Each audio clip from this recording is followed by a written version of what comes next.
हनुमान, हनुमान कहाँ है? उसे भी बुला लो।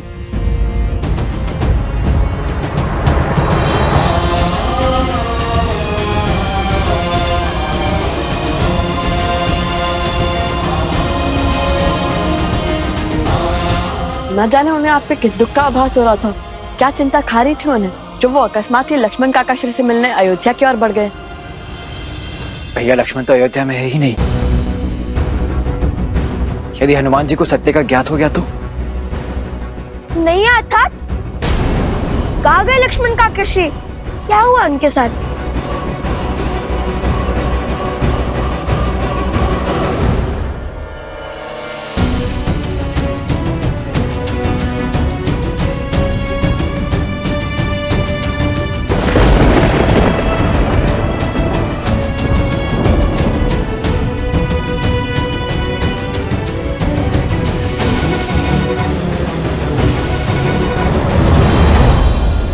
प्रभु,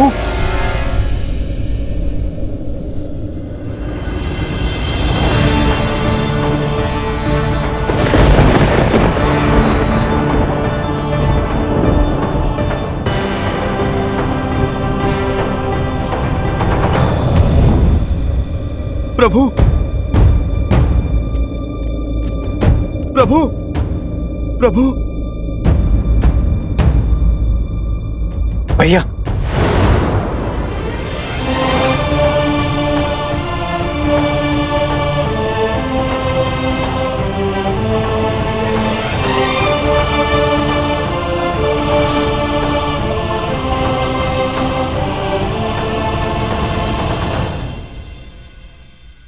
यूं किसी को बिना बताए अयोध्या जाने का क्या अर्थ था हनुमान?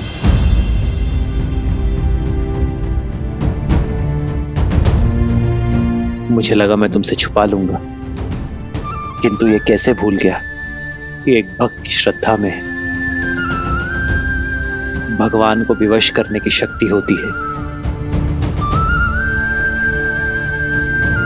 हनुमान, मैंने तुम सबसे एक सत्य छुपाया है, और वो सत्य ये कि लक्ष्मण ने सरयू में जल समाधि ले ली है।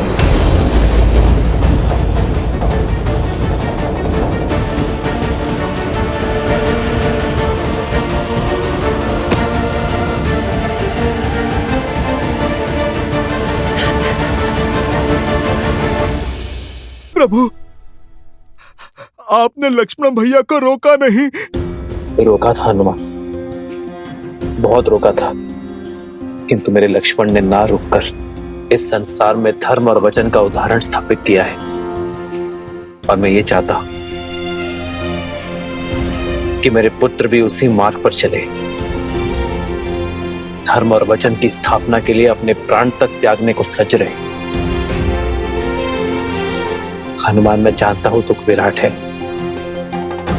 किंतु यह समय टूटकर बिखरने का नहीं है। यह समय है स्वयं को संभालने का, हर संकट से लड़कर संसार की रक्षा करने का है।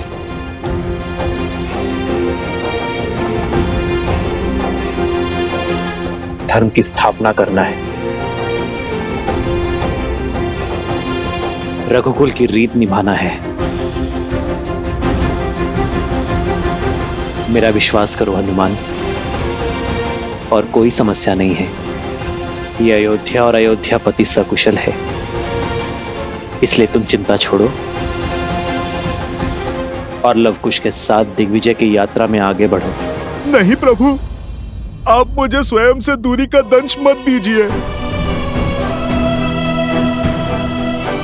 प्रभु, आप मुझे अपने साथ रहने की आज्ञा दीजिए, आज्ञा दीजिए प्रभु।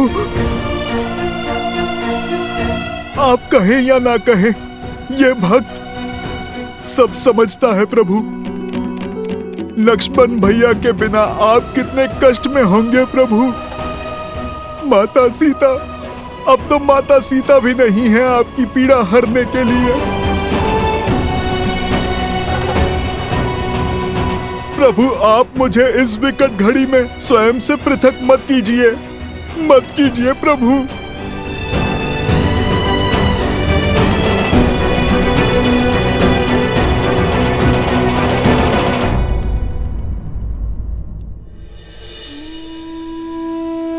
यदि आप हमारे कारण चिंतित हैं पिताश्री, तो आप व्यर्थ में ही व्यतीत हो रहे हैं।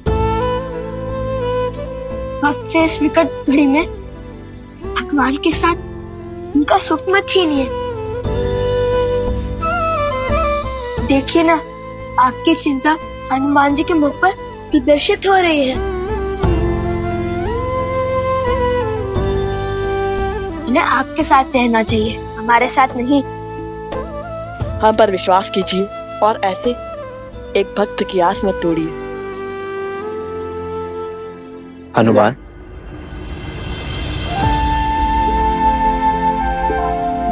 तो ठीक है, कल सूर्योदय होते ही हम पुरुषपुर की ओर प्रस्थान करेंगे,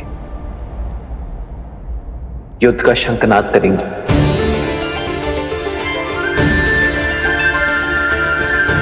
और तुम भी हमारे साथ ही चलोगे हनुमान।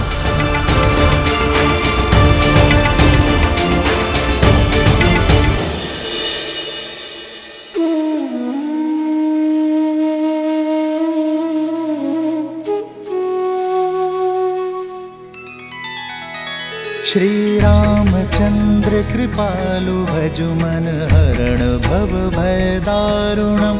नव कंज लोचन कंज मुख कर कंज पद कंजारुणम। भगवान के अवतार का केवल नहीं गुणगान है, कैसे नारायण बने नर इसका पावन ज्ञान है। श्री राम श्री राम श्री राम श्री राम। आयुष्मान भव पुत्रो।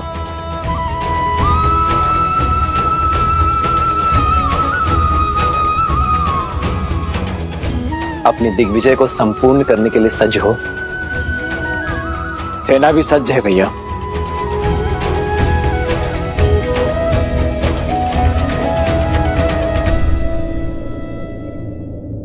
अपनी दिग्विजय की मद में रघुकुल की रीत, सूर्यवंश की कीर्ति को मत भूल जाना पुत्रों। ये सदैव स्मरण रखना कि विजय केवल शस्त्र से ही नहीं, चरित्र से भी होती है।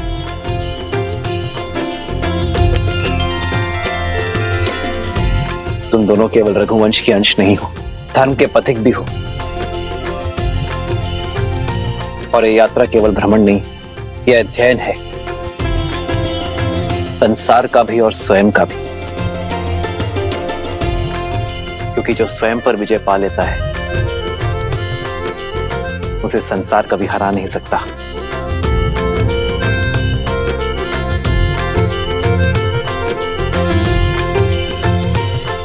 आयुष्मान भव। राम रचिरा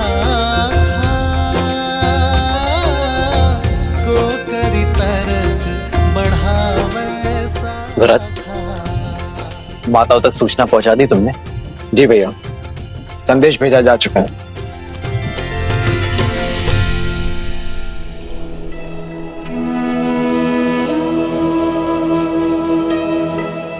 माता, पत्र आया है।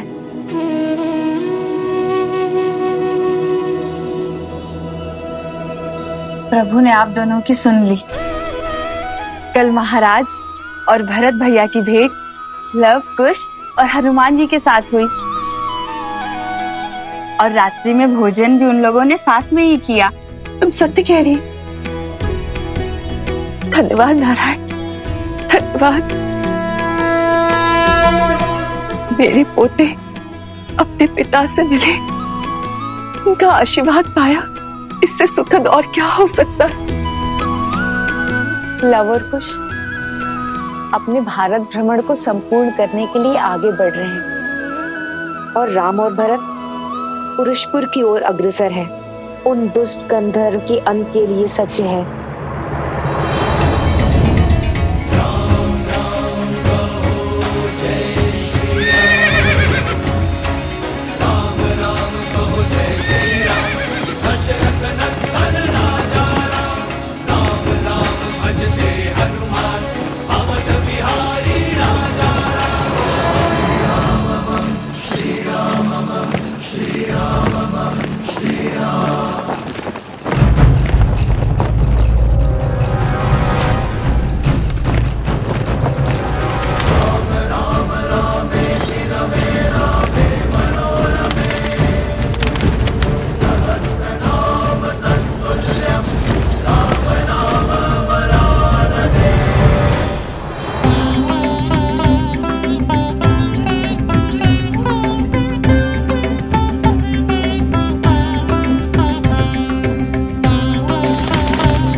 महाराज की जय हो।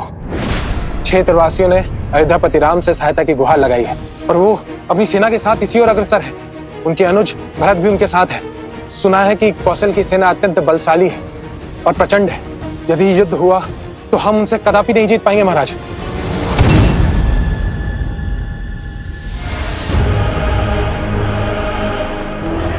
जिस सेना के विरुद्ध हमारी जीत असंभव है, वो युद्ध भूमि तक पहुंचेगी नहीं।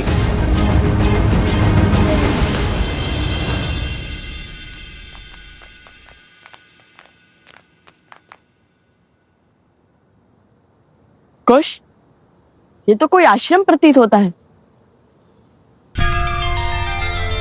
कदाचित आज भाग्य में किसी महान ऋषि से भेंट का आनंद लिखा है।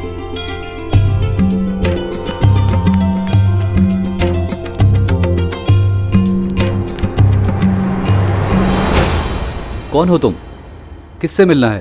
वेशभूषा से नहीं समझे मित्र, हम ऋषि कुमार हैं। महात्मा ऋषियों से मिलने का मन किया तो चले आए। ये कोई धर्मशाला नहीं है, ये ऋषि अगस्त का आश्रम है। यहाँ बिना उच्च ज्ञान, उच्च गुरु और उच्च कुल के बिना कोई प्रवेश नहीं कर सकता। ऋषियों से कुल और वंश नहीं पूछा जाता। साधुओं से मिलने के लिए कुल की नहीं, संस्कारों की आवश्यकता होती है। हम ज्ञान के लिए एक यात्रा पर निकले हैं। अंदर बैठे गुरुवर से भेंट करना चाहते हैं। अब तो जाने दीजिए उनमें भीतर। भीतर जाओगे? वो भी तुम दोनों? तुम दोनों इस क्षेत्र में रहने योग्य भी नहीं हो। गुरुवर के समीप जाना तो दूर की बात है। अरे बंधु, इतने सुंदर संसार में किस बात का रोष पाले बैठे हो? कोई समस्या है तो बताओ हमें। किसी ने दंड दिया है तो क्या सुनाओ? ये तो बड़े मायावी लगते हैं। इन्हें कैसे पता चला कि गुरुदेव द्वारा दंड स्वरूप हमें यहाँ पर खड़ा किया गया? पहेलियां मत बुझाओ, सत्य बताओ। तुम दोनों कैसे जानते हो कि हमें चिंता सता रही है? आपसे। मुझसे? भला मैंने कब बताया? समझ गया, ये दोनों केवल मायावी ही नहीं हैं, अत्यधिक चतुर भी हैं। ऋषि कुमारों के भेष में कौन हो तुम? सत्य कहो, अन्यथा संकट में पड़ जाओगे। अभी बताता हूँ। रुको। जो परिचय दिया है वही सत्य है। यदि मन में कोई शंका है तो मत मानो, किंतु हम ऋषि अगस्त से मिले बिना कहीं नहीं जाएंगे। ऋषि अगस्त के द्वारपालों को चेतावनी? रुको, अभी तुम्हें ऋषिवर के पास लेकर के जाते हैं। अब वही तुम्हारा सत्य से आवरण हटाएंगे। देखो मेरी चाल, लो भैया सज जाइए। ऋषि अगस्त से मिलने का सौभाग्य प्राप्त होने वाला है।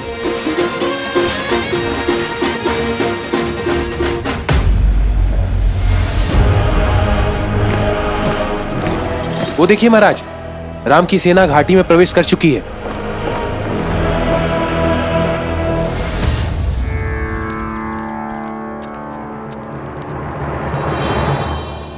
गुरुदेव प्रणाम। गुरुदेव, ये बालक आपसे मिलने की हट कर रहे थे। वेश तो किसी ऋषि कुमारों वाला है, किंतु आत्मविश्वास किन्हीं राजकुमारों सा है। इतना अहंकार तो किसी मायावी दानव में नहीं होता जितना इन दोनों में है।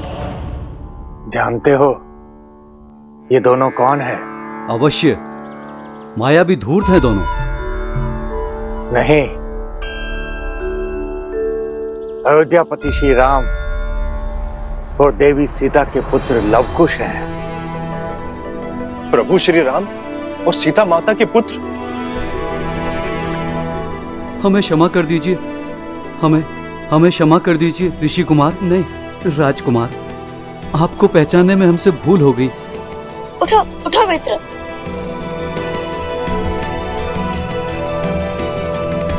कर्तव्य भले ही राजकुमारों का निभाते हैं, किंतु मन से सदा ऋषि कुमार है। हम भारत भ्रमण पर निकले, हर अंतर, हर भेद को समाप्त करने निकले हैं हम, ना कि उसे बढ़ाने या उसका बढ़ावा देने। अति उत्तम। तुम्हारी वाणी में तुम्हारे हृदय की पवित्रता झलकती है। भारत भ्रमण की इस यात्रा का उद्देश्य तुम्हारी चेष्टा से कहीं अधिक विशाल है। मुझे तो तुम दोनों की कब से प्रतीक्षा थी। हमारी प्रतीक्षा? तुम्हारा यहाँ आना मात्र संयोग नहीं है लवकुश, एक बहुत बड़ा युद्ध तुम्हारी प्रतीक्षा कर रहा है। एक असुर जो अपने मन में तुम्हारे प्रति द्वेष का दंश भरे बैठा है, वो तुम्हारे अंत को आतुर है। ये युद्ध साधारण युद्ध नहीं होगा। ये शत्रु तुम्हारे अन्य शत्रुओं से बढ़कर बलशाली है।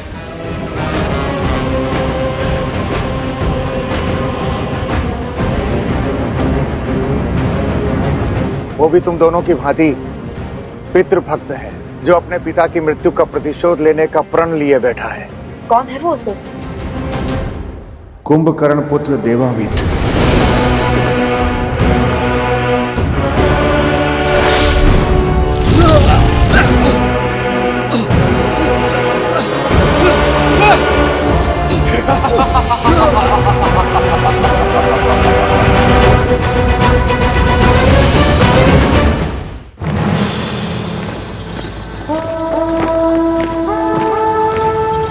रुको, रथ रोको।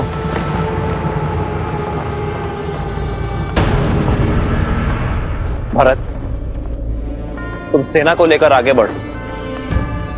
मेरे पीछे सेना की एक छोटी टुकड़ी पीछे छोड़ते हुए सेना का नेतृत्व करो। मैं तुम्हें इस युद्ध की बागडोर सौंपता हूं। ये मेरे लिए सम्मान की बात होगी भैया, विश्वास रखिए, मैं आपको निराश नहीं करूंगा। और भरत के होते हुए श्री राम को युद्ध भूमि में पग रखने की आवश्यकता नहीं होगी।